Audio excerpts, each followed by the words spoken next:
খুবই সহজ পদ্ধতিতে বানানো পটলের সুস্বাদু একটি রেসিপি আজকে তোমাদের সাথে শেয়ার করব।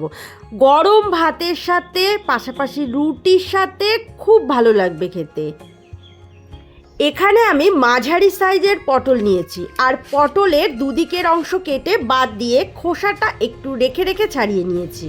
এভাবে মাঝখানটা একটু চিড়ে নিয়েছি যাতে করে তাড়াতাড়ি ভাজা হয় আর মশলাটাও এই পটলের মধ্যে যেন তাড়াতাড়ি ঢুকে যায়।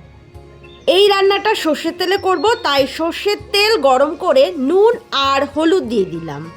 তেলের মধ্যেই নুন আর হলুদটা দিয়েছি, আর পটলটা এর মধ্যে দিয়ে দেব। পটলটা 3-4 মিনিট এভাবে একটু ভেজে নিচ্ছি। আর তারপরে এর মধ্যে দিয়ে দেব 5 ফোড়ন। এখানে আমি 1 চামচ 5 ফোড়ন দিয়ে দিয়েছি।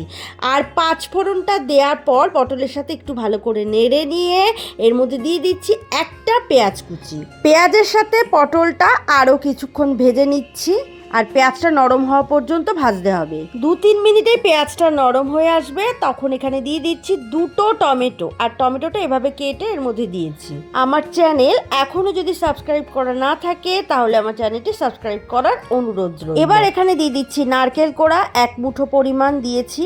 আর যদি নারকেল কেউ দিতে না চাও তাহলে বাদাম ভেজে এর মধ্যে দিতে পারো। আর দিয়ে দিচ্ছি 1 চামচ লঙ্কার গুঁড়ো, ঝালটা নিজেদের স্বাদ অনুযায়ী দিয়ে দেবে। আর 1 চামচ ধনে গুঁড়ো এখানে দিয়ে দিলাম।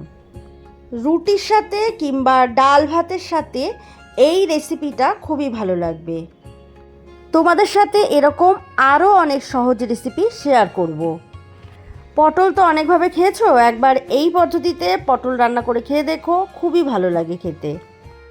শুকনো মশলা দিয়ে পটলটা আরও একটু কিছুক্ষণ ভেজে নিয়ে এর মধ্যে কিন্তু জল দেওয়া যাবে না, দিয়ে দিচ্ছি কাঁচা লঙ্কা। আর স্বাদের ব্যালেন্সের জন্য এখানে চিনি দিয়ে দিলাম। নুনের স্বাদ একটু কম ছিল তাই একটু নুন দিয়ে দিলাম।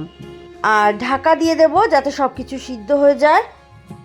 3-4 মিনিট পর ঢাকা সরিয়ে নিলাম, পটলও সিদ্ধ হয়ে যাবে আর সমস্ত মশলাও পটলের মধ্যে ঢুকে গেছে। আর যদিও এই মধ্যে রান্নাতে বেশি মশলা ব্যবহার আমি করিনি, তবুও এই রান্নাটা খুবই ভালো লাগে খেতে। সব শেষে ধনেপাতা কুচি এর মধ্যে দিয়ে দেবো। ব্যাস, এতেই ভালো লাগবে পটলের এই রেসিপিটা। যদি ভালো লাগে তাহলে লাইক, কমেন্ট, শেয়ার করে দেবে।